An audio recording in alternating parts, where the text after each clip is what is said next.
The MCU may be crossing over into DC sooner than we think. We cover all of that and more, so make sure you stick around.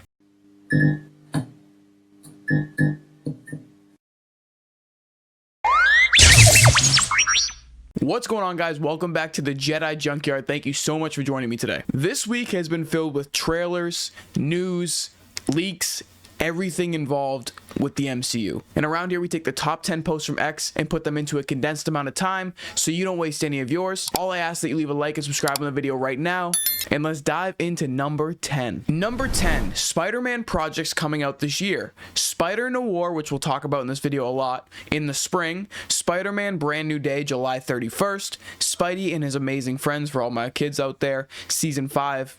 Heard it's a pretty interesting show. And Your Friendly Neighborhood Spider-Man season 2 in the fall, which I am personally so hyped about. So yeah, Spider-Man Noir, we got the first trailer for that, and I want to show you guys the posters for that later in this video. Spider-Man Brand New Day, we still haven't gotten a trailer or news of a trailer coming out anytime soon, but hopefully within the next month or so, because the movie comes out in July. And I'm going to say one thing: if you have not watched Your Friendly Neighborhood Spider-Man season 1, please do yourself a favor. If you're into comic books at all, whether that's DC, Marvel, Spawn, anything like that, go watch it, because the comic book animation is just, it's peak. Number 9, the Magneto versus Doctor Doom fight sequence in Avengers Doomsday is being described as this film's version of Doctor Strange versus Thanos. My personal theory on this is that they are going to fight.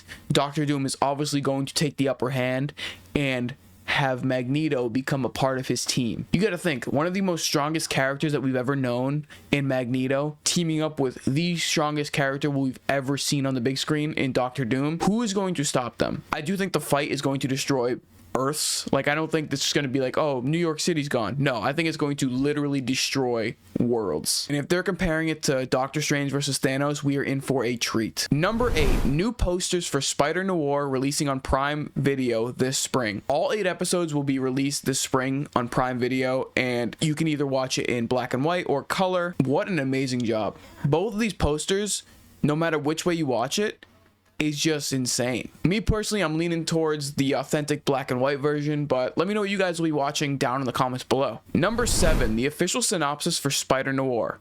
The story of Spider-Noir focuses on a gangland boss known as Silvermane, played by Brendan Gleeson, who has been the subject of repeated assassination attempts. Maybe that's just one of the hazards of his business, or maybe there's a broader scheme at play. Riley starts to believe something's amiss when an arsonist suspected of setting a blaze at Silvermane's mansion reveals he can spark fire from his hands. Then Riley runs afoul of hired muscle named Flint Marco, who invites him to go pound sand, aka engage in fisticuffs. Again, this is an older timeline show, so there's going to be verbiage out there that we modern day people don't really understand. I do think Nicolas Cage is the right man to play as Ben Reilly. If you read the comics, he's just has that aura, I guess. So far from the trailer, if you haven't seen it, go check it out. The web swinging looks insane, the dialogue looks great, and the acting actually looks phenomenal. So me personally, I'm super hyped for this show, and all 8 episodes dropping is the way you have to do a show like this, especially when we have the Punisher coming out, the Daredevil coming out, especially Spider-Man Brand New Day coming out. You have to just drop it, get all the content out there to give people time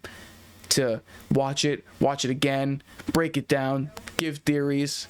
It just makes it more fun for everybody. Number 6, the X-Men and Avengers Doomsday have reportedly survived multiple incursions. Each time they send their own members to a doomed Earth, battling its defenders and erasing that universe to save their own. So I posted about this on my TikTok, and a lot of you said that you think this is going to lead up into a DC MCU crossover, which would be absolutely insane if we saw that on the big screen. The more you play around with these incursions, the more you have to realize that it's definitely possible for the X-Men to cross over into the DCU, which I don't think is going to happen just yet, but why not cross over into Robert Pattinson's Batman universe? I do think a dark and dreary world like that for the X-Men, if say they lose to Magneto and Doctor Doom and get sent off somewhere and they land on this planet where the Batman is the guy, I think we would absolutely lose our minds. Tell me if I'm just like overreacting or overthinking, but I think that would be actually insane. When there's literally 1,000 Earths, I think there's got to be a possibility that you land on like Peacemaker's world. I don't know. It's just me. Number 5, Daphne Keane on fans hoping she'll become the MCU's Wolverine.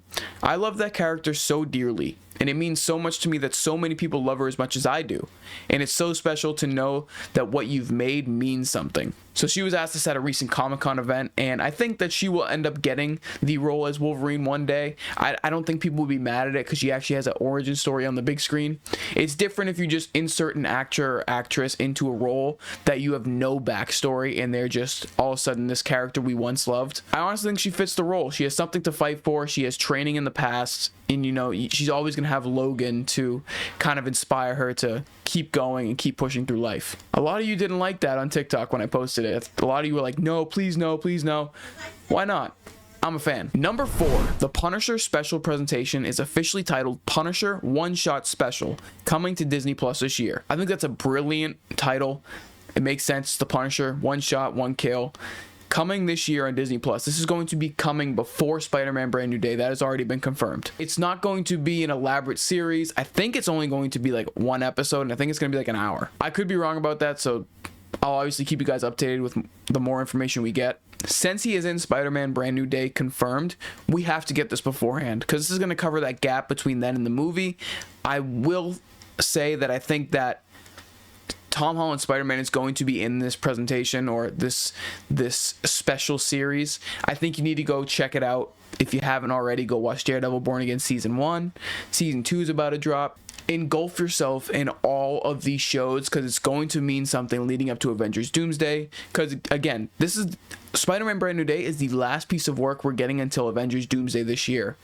You got to do your homework. Number 3, Avengers Secret Wars may introduce a different variant of Reed Richards. There has been rumors that Pedro Pascal does not like playing the role of Reed Richards. I don't think he'll be recast, but it's a good possibility he gets killed off. Especially if they go and introduce someone new in Avengers Doomsday or Secret Wars. Or say he gets killed off in Avengers Doomsday by Doctor Doom, which is my theory and has been my theory all along. And they introduce someone new, I don't know who's going to play him. Let me know who you guys... I mean, Krasinski is the guy to play him. Maybe? I'm really lost because I thought that Pedro Pascal, as big as a name as he is and the amount of projects he's doing, I figured he would be there for the long haul. Number 2, Aubrey Plaza may reprise her role as Lady Death in the upcoming Midnight Suns project. I'm not getting my hopes up for this. They've been talking about this for 5 years. I really hope it happens. Midnight Suns is an insane comic series. If we do get any more word on this, I think I'll actually cry. She's amazing as Lady Death, and I want her to come back as so, but I don't think that this is anywhere in our near future. And number 1, probably my most hype from this week, if Valeria Richards is introduced in the MCU, who would you want to see play her? Our pick, Nell Fisher. Now, this is obviously not my pick. I don't know who would play Valeria. I don't know how they're going to introduce her, but Nell Fisher in Stranger Things was insanely good. A lot of people didn't like her, thought she was annoying. That was exactly who her character was supposed to be. And I think with that role in Stranger Things, you got to give her the role in the MCU. Let me know who you'd like to see play Valeria Richards down in the comments below. That's all I got for you guys this week. Thank you so much for sticking around. I hope you grabbed something on the way out. I'll talk to you guys next week. Have a great week ahead. Peace.